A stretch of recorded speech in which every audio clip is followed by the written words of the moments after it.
All right, let's go ahead and get started. Does anyone have something going on in their world that they would like to mastermind around? Get some input from other people in the group.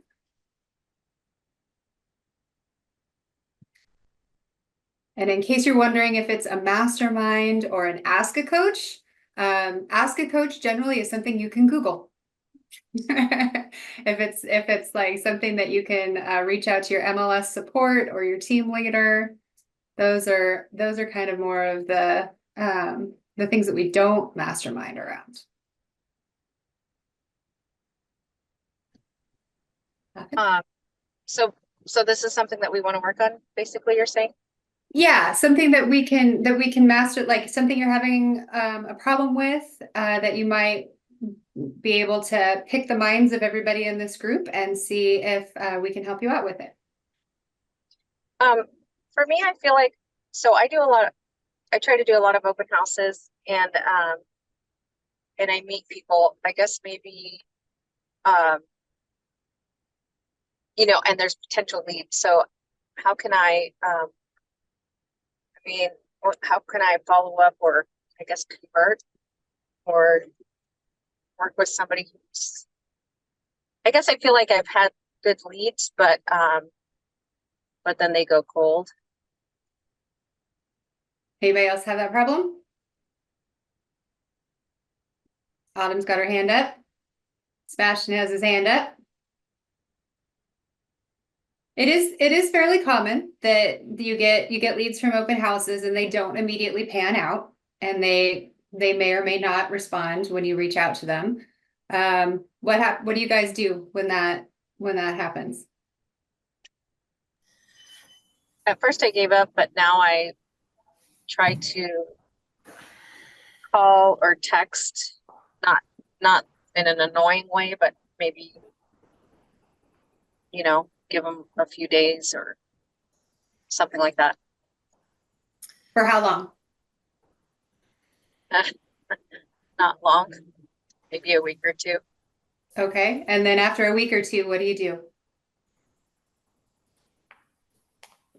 I guess I figure they don't want to hear from me because they're not contacting me, so I guess I don't really try and contact them again.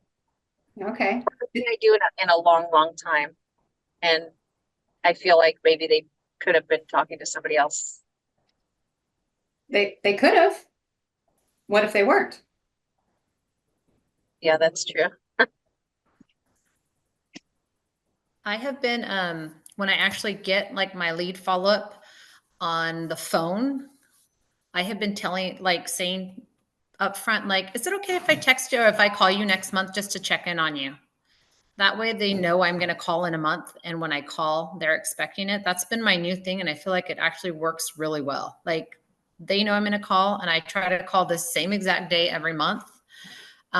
With people who I know are in my pipeline that want to do business, maybe not immediately, but they want to do business. Does that make sense? So those, I kind of keep a list of those people. And then I just use my calendar to when I talk to them on on the 18th of June, when I make all my calls to those people, I just put it right in my calendar on the 18th of July. Like they know I'm going to call in 1 month. And then I always leave a voicemail if they don't pick up, and I say, hey, I'm just making my monthly call to check in. And I find that they don't feel like I'm pressuring them, but that I'm here. No. So Okay. that's been working for me like the last 3 months. They've actually been picking up my calls when I call. They don't feel like I'm like, hey, are you selling tomorrow? Are you buying tomorrow? It's like, okay, and then every time we have a conversation, I learn a little bit more about maybe what their timeline is or what they're looking for. So I feel like that's been helping me a lot this last 2 months. I just wish that list was a little longer. I only have 6 names on that list where I'm like, okay, touch base every month because I know within the next year we're going to do business together. Okay, very cool.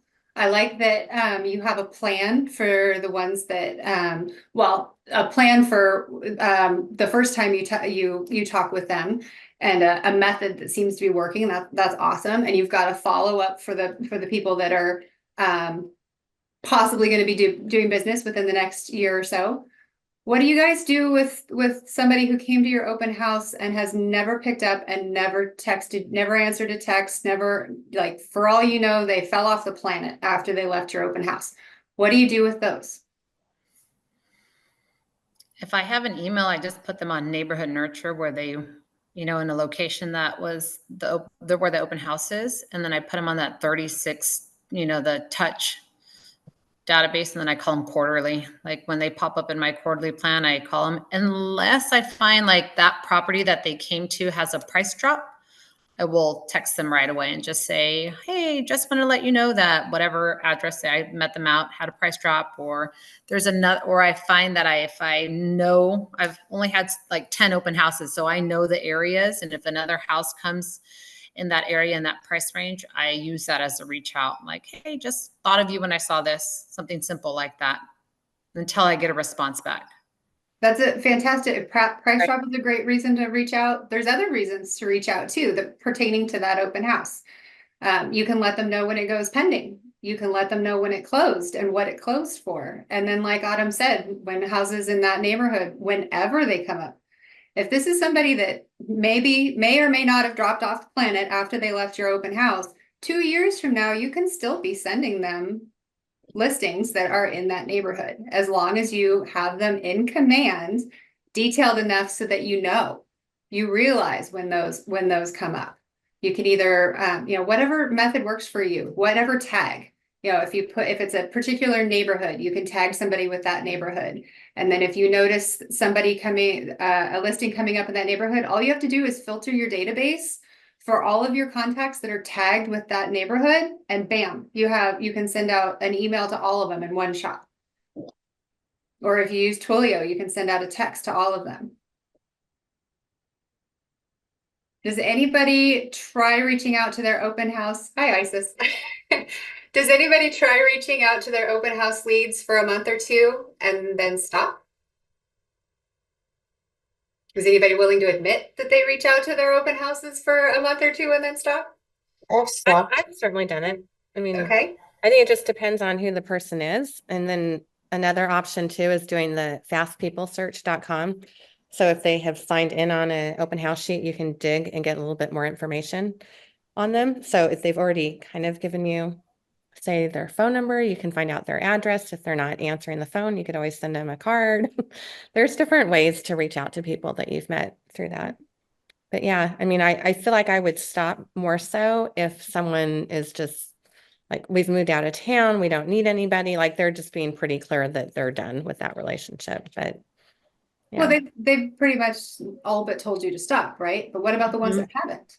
They haven't said anything to you. Well, it'd be really, really great to say that I always follow up with them, but that's not true. Well, do you have them on Neighborhood Nurture? Yes, Then you're following up with them at least 12 times a year, right? if I send that out. It goes out automatically. I know, but I don't have them all set up on it. Okay. So I selectively set up people on it.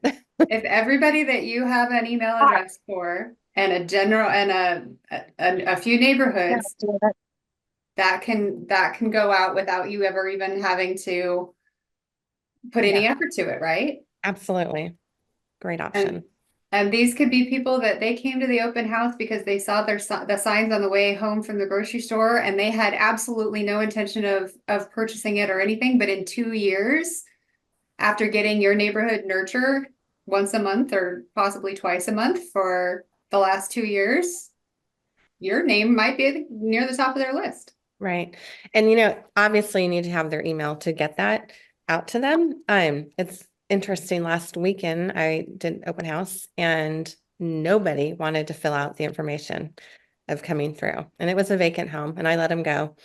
And I have to say that probably it had a lot to do with the community that it was in. So it was a gated community and they just didn't feel like they needed to. And so I invited every single person to. Information was right there. Definitely people took cards and flyers, but no one wanted to sign the guest book. So That's a whole nother conversation that we can get into. Rosie, did you hear some good tactics for ways to continue following up with those open house leads? Oh, I muted you because there was some background noise coming in. Yes, definitely. I think it's my fault too, because I really need to start doing the command challenges and start inputting people on command. I originally started saving my contacts in Paragon because I was sending them information through Paragon. My previous coach said that I should do that, but I really should start transferring a lot of those people over to command so that I can keep up and they keep getting that notification from me. Yeah, we all already pay for command. It's part of our dues. So I've seen it said that command is free to agents. I'd say that's a bit of a stretch. We're paying for it with our dues, but why not use something that you're going to pay for whether you use it or not? And it's one of the best CRMs out there with all different ways to touch. And if you want to sign up for the Twilio account, you can even send out automatic texts.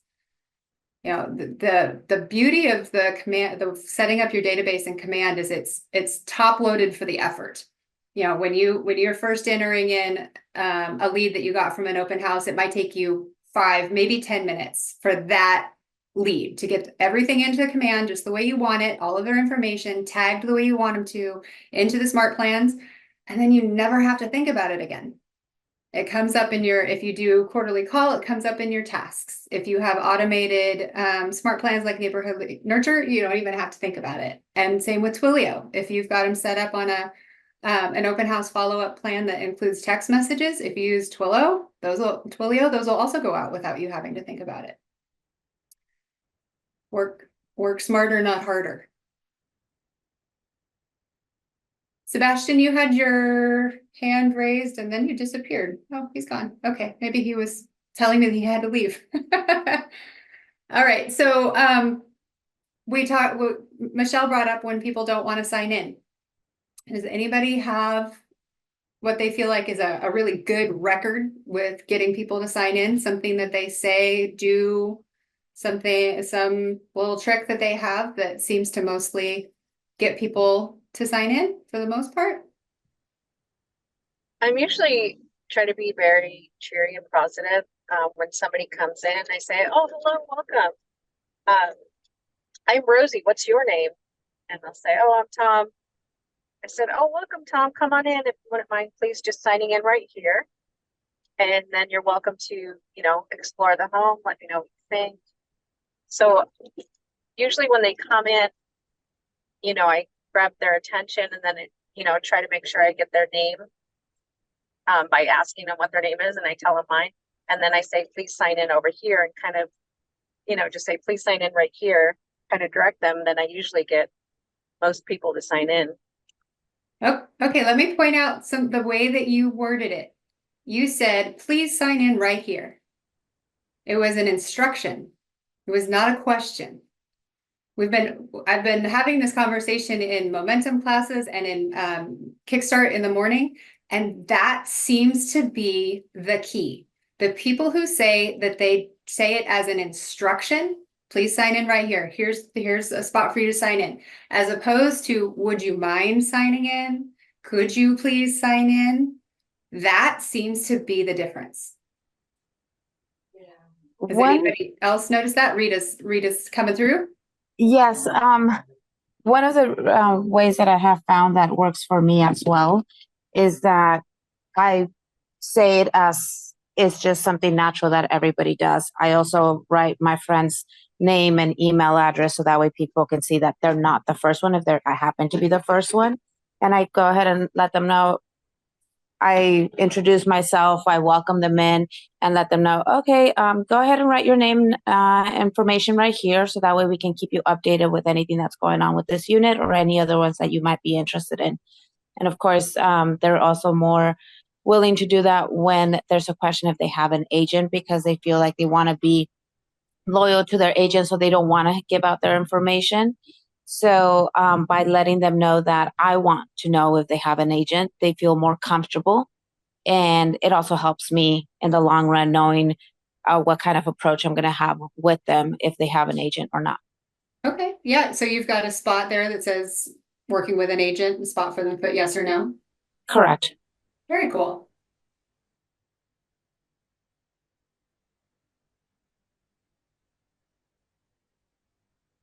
Michelle's laughing at me because she knows that I'm not afraid of silence. Anybody else have any input on that?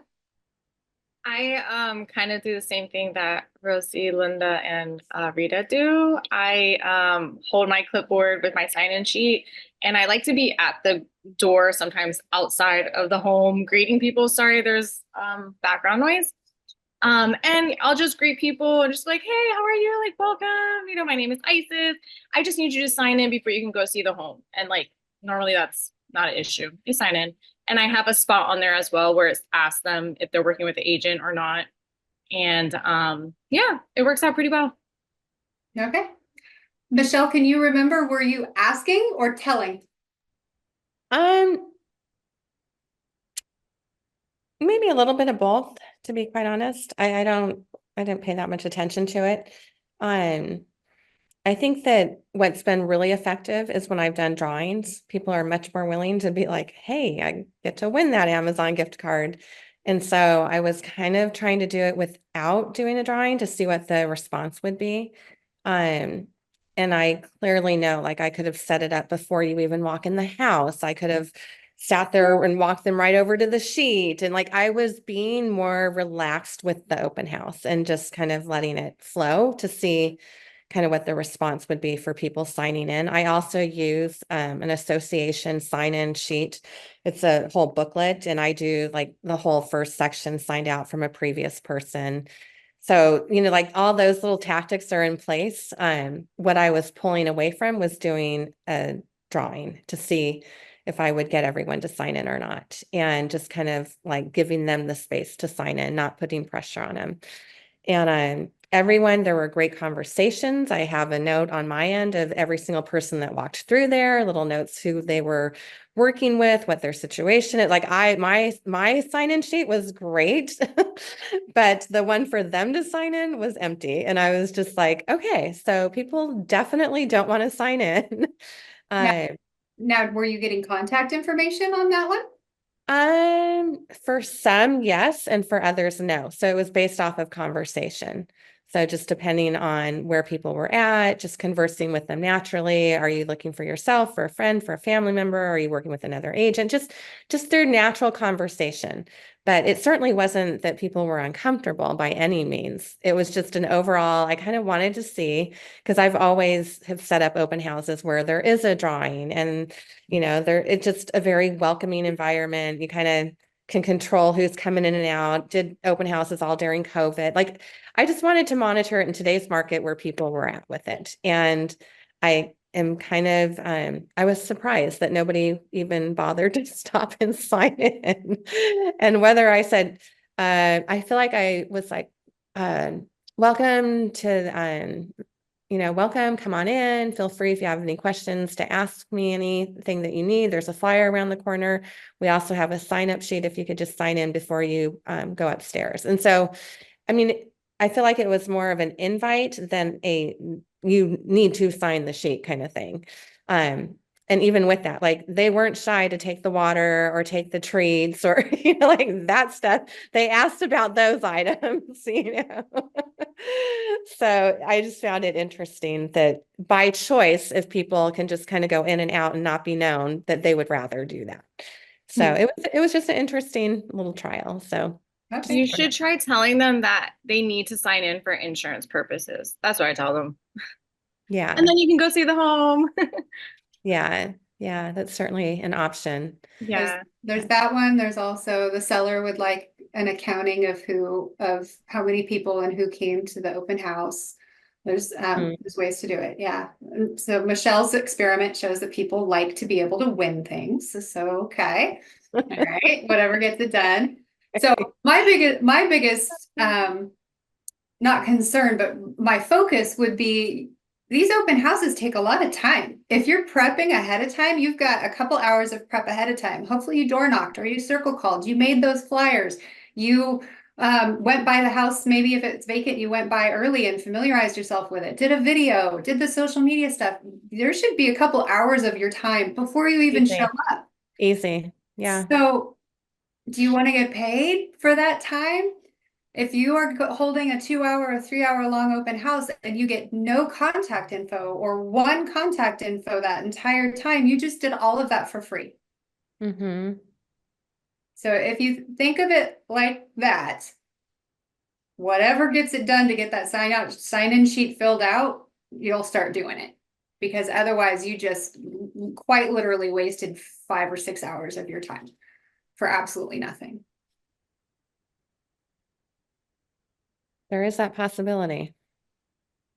Yeah. Yeah. So no more experiments. Go back to the drawings. I mean, I did get a follow-up call from a credit union. So obviously someone there was talking to their credit union loan person. Right. Yeah. So, I mean, it was just interesting to me that I think left to their own, people would rather choose, to sign in, not be told to sign in. And if they have the choice, they're not going to work with you. I think a lot of it's just based on relationship too, for me. And so I want to work with people that want to work with me. I don't want to have to drag them to the table kind of thing. But you're about So, setting up yeah. smart plans, you're not dragging anybody anywhere. No, I think They the can email thing is unsubscribe. super beneficial. Yeah. Yeah. Yeah. Definitely. Yeah. And I think that's a great thing. I mean, even as we're talking about it, to, you know, when you're doing an open house, and if you can, anything in real estate, you're coming with contribution. So as you're going in there, and how are you contributing to these people the minute they walk through that door, So to me, it was just more of like just observing where things are at in this market. I mean, am I fearful that I could not have gotten their email address and phone numbers and sign into? No, I know I could if I really, really wanted to. That it was more so I just want to see naturally what people are feeling comfortable with. And that's why I did it the way I did it. So I clearly see that they choose not to. Yeah, and then there were some connections made, and like I said, I have my notes on that. So Okay. yeah, I feel like I worked for free, but I can see if you're sitting there and you're not doing anything because the customer base is your work. So yeah, I definitely see that side of it. Well, and don't forget, you can come from contribution after they leave too. Oh, absolutely. Absolutely. Even if it's somebody that only signed in and you barely talk to them, you can still come from contribution with those people as well. Absolutely. No, it's good. Any other thoughts on open houses, follow-up, signing in, anything like that?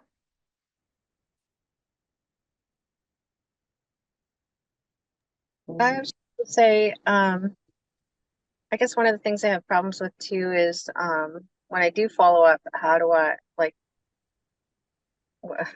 like sometimes I struggle with figuring out what to say as far as, trying to connect with that person and trying to help them, if they want to see houses, uh, like following up.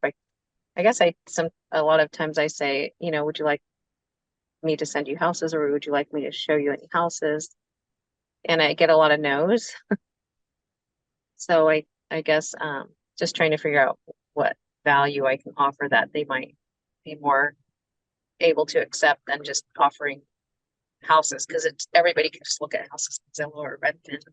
That's a good point. Does anybody have a conversation that they use for their first reach out to an open house lead?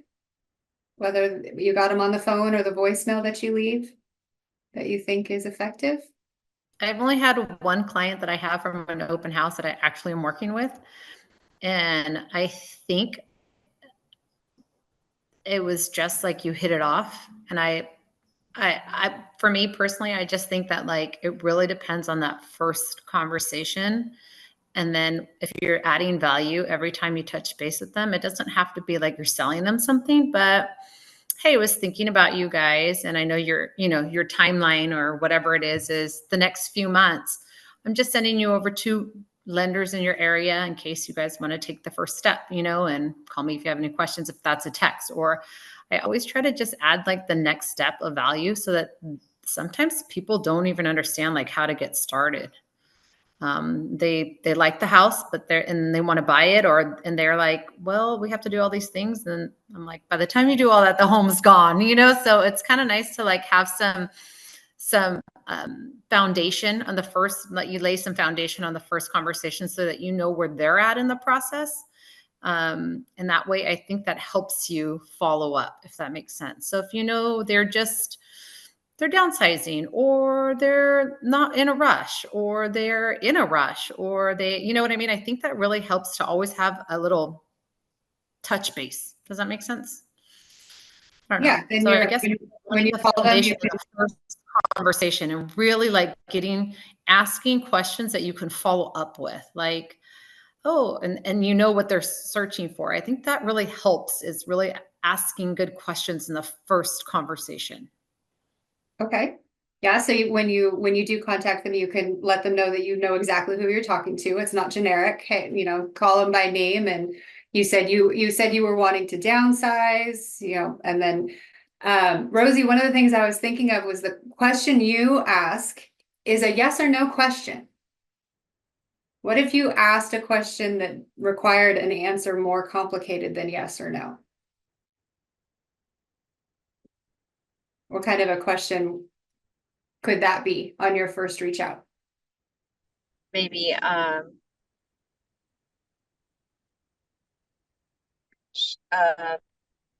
maybe what kind of home are you looking for? Mm-hmm. Or is this for just you, or you and your family? Maybe what size, bedrooms, how many bedrooms and baths were they thinking about? Location maybe? All of those. Anybody else have any other non-yes or no questions that you can reach out with?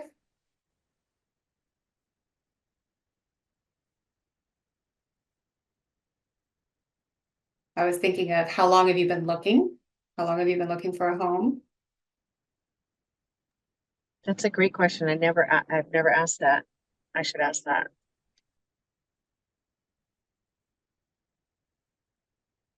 There's why are you thinking of making a move?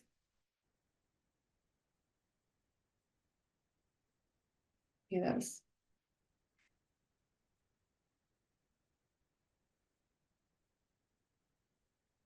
All right. Anything else revolving around open houses that you guys want to talk about? Moral of the story, put everybody on a follow-up. Even if it's only neighborhood nurture. If all you have is an email, no text message or anything, put them on neighborhood nurture. And then do update them even with their email about what's going on with that particular listing and that neighborhood. Make sure, Can you say, huh? oh, sorry.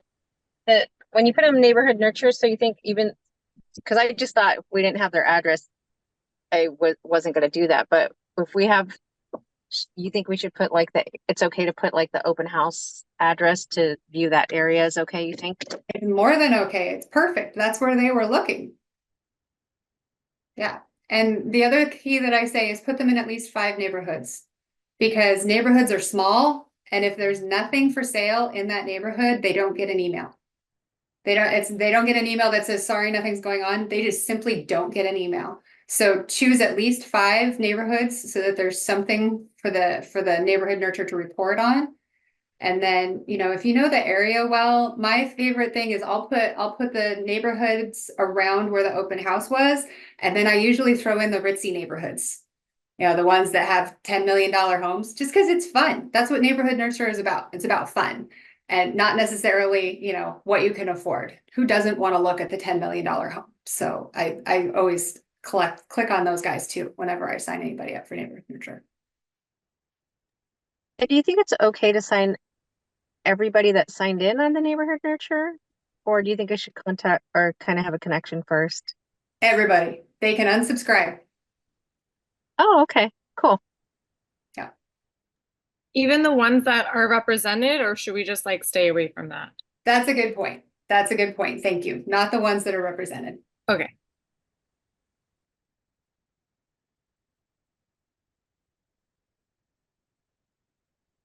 Let's stop for a second. What can you do with the ones that are represented? And it's not necessarily like what can be done when someone comes in who's represented. I know it's happened to me a number of times, both from when my clients visit open houses and then when I go visit an open house with a client. The agent follows up with me, not their client. So like I have clients who that's what they do on Saturdays and Sundays. They go to open houses. So I get a lot of phone calls on Monday from agents who say, Bethany and Chris came to my open house on Saturday. They said you were their agent. Do they have any questions? And then they update me on what's going on with the house. So you could do that. You could reach out to the agent about their buyer and see, what's going on there. Good relationships with other real estate agents will help you out a lot. Make sure you develop those relationships. Do you ever offer to help them find a house and get a referral fee? From the other agent? No, Yeah. I haven't done that. Because they're local. So usually you're only going to refer out things that aren't local. Otherwise, you're just going to go ahead and take care of it yourself. Okay.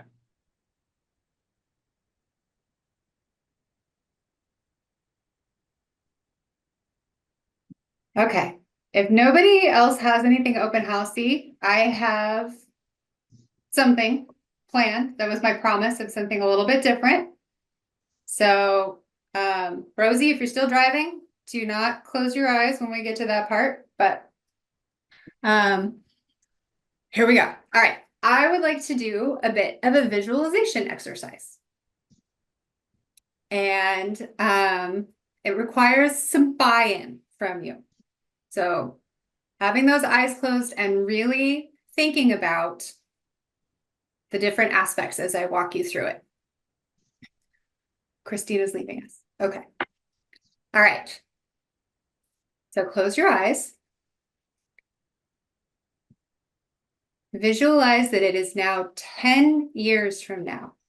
It is the year 2034. How old will you be in 2034? What does that number mean to you? Is it old? Is it young? What life stage will you be in 2034?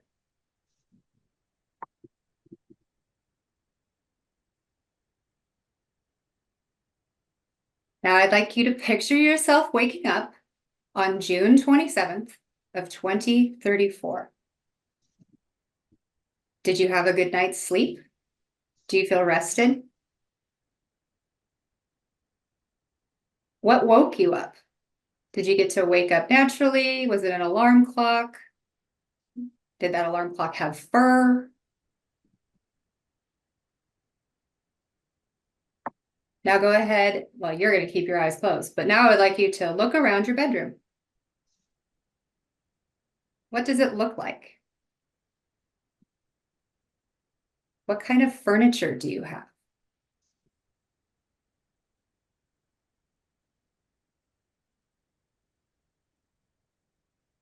Okay, it's time to get ready for work. So head on over to your closet and pull out some clothes for a typical work day. What do they look like? Do you like or dislike these clothes?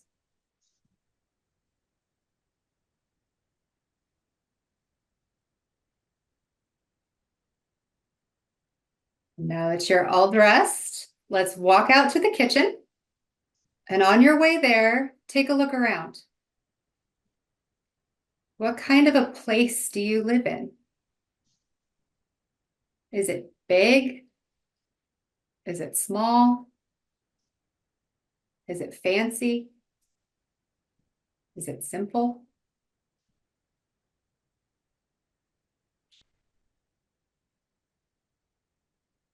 As you walk into the kitchen, is anyone else there?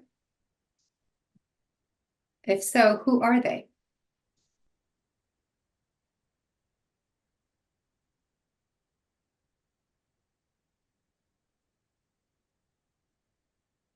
Go ahead and get yourself something to eat, maybe some coffee, whatever your morning routine is. And it's time to head off to work. Where is work?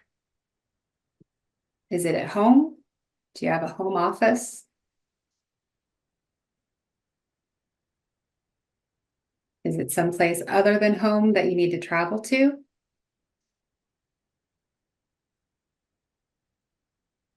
If you need to travel, how far do you need to go?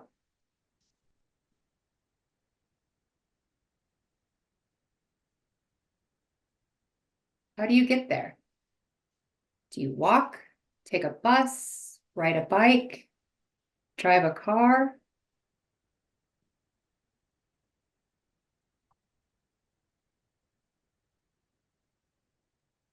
And since we're currently in California and you probably have a car because it's kind of hard to get along without one, what kind of a car do you drive?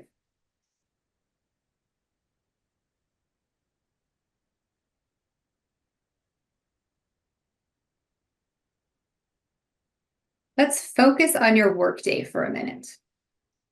What time does it start?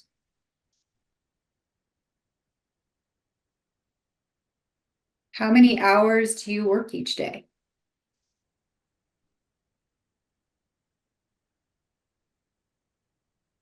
Where do you spend most of it? Are you in an office or are you out and about?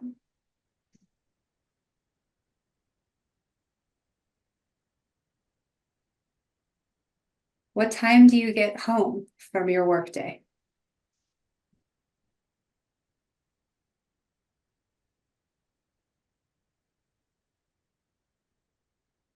Did you know that you have a vacation coming up? You do. Where are you going?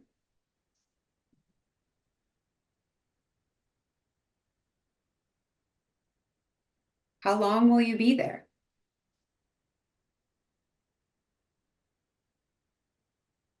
What kind of a vacation is it? Is it the lay around doing something close to nothing or the fill every minute with some sort of activity vacation?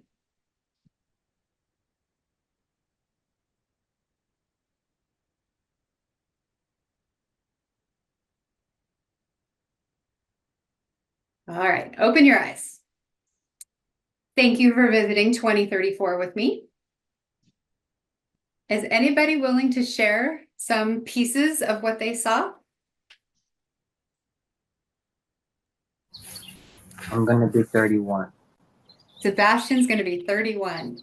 And that's all. And Careful, careful. Sebastian, you're a baby. Oh my gosh. 30 seems like I'm getting up there. Yeah, that's why I said be careful. Yeah.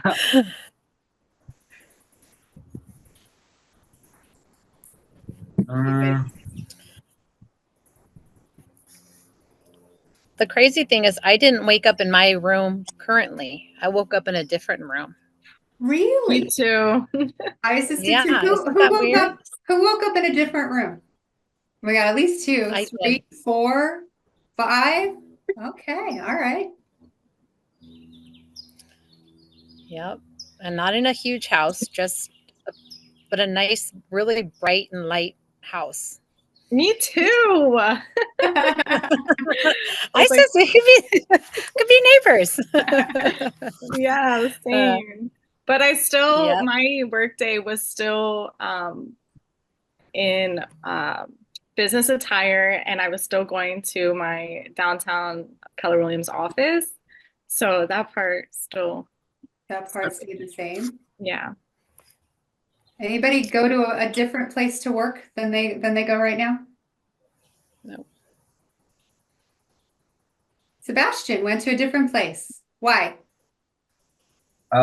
because I'm actually applying for jobs right now, and I've applied for like 8 this past week, so I'm not sure if I get accepted to any of them. I hope I do, but I imagine myself going to a medical office, which wasn't that bad. Okay. And then doing real estate after I got home. Gotcha. Okay.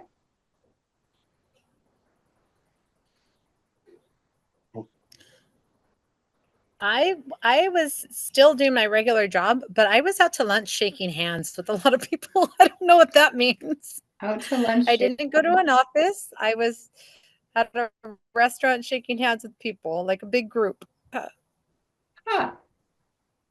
That's something to I know. I unpack. thought that was funny. Okay. Well, Raise your hand if you liked what you saw. Okay, got most people. What did you like about it? It felt happy for me. Okay. Can you me say too. more And I about that? feel like Me it felt Um, professional, successful. Oh, I'm sorry. Isis, can you tell me more about feeling happy? yeah, I just when my eyes were closed, I just felt like I have already accomplished a lot and I'm continuing to accomplish a lot. And I pictured myself, going into the office and talking to everyone and being social. And then you brought up the vacation, and I envisioned myself, talking to my coworkers or my colleagues and saying, "Hey, I'm going to Italy. Like, I'm excited." So yeah. Okay.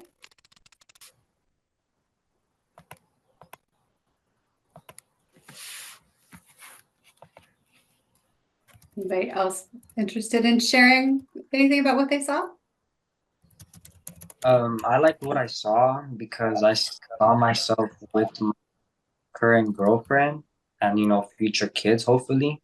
But to me, it seemed like a peaceful environment and what the younger me would have wanted for myself. So it makes me really happy to envision like 10 years ahead. Very cool. All right. Emily, I think it was a little depressing. Okay. I was saying in 10 years, I'm going to be 66. I'm like, man, that feels old. And yeah. So when I asked you how old you would be at the very beginning, and then we walked through 5 more minutes of things you stayed at the beginning with the age. What do you mean? No, I'm 56 now, so I'll be 66 in 10 years.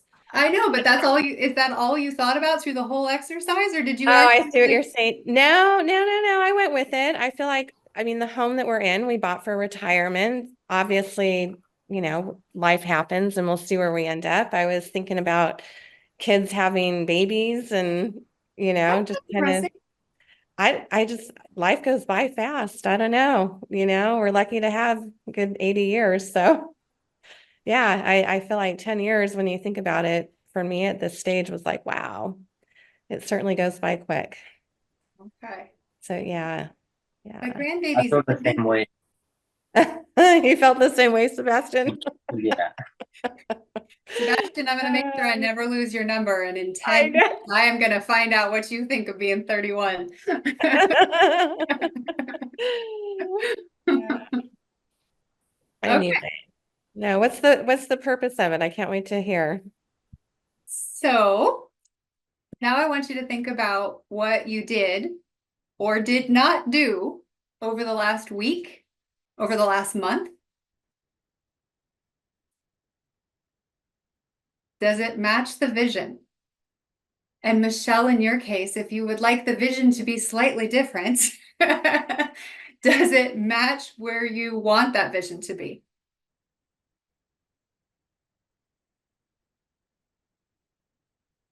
Is what you did over the last 30 days going to make that come true?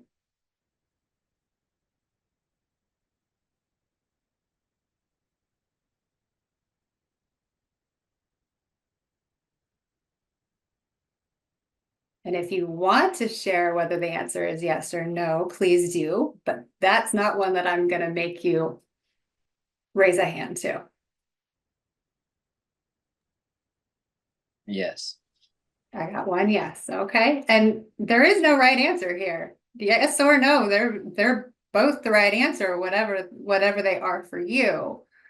This was just simply designed to make you make a connection between right now and 10 years. Because sometimes I feel like it's hard to do that. We're so enmeshed in the moment. It's hard to stand on tiptoe and look further.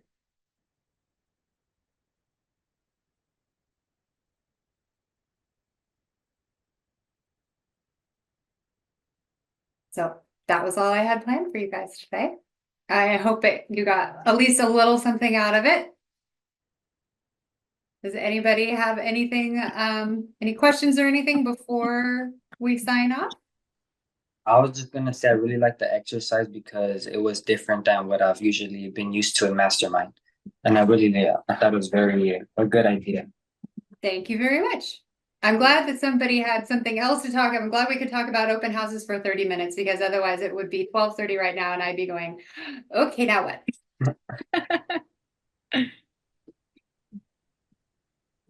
I Yeah, think I it was love the exercise too. I'm glad. Yeah, thank you, Emily. It's certainly a good reminder to stop no matter where we're at in our lives and to think about the future and what we're doing. So thank you for that. You're welcome. My pleasure.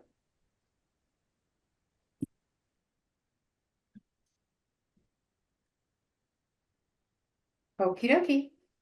Remember to come to Monday morning mega kickstart. I will be there. We can practice more open house conversations if you like. And then group coaching on Monday. So I will see you guys soon. Have a great weekend. Bye, Emily. Thank you.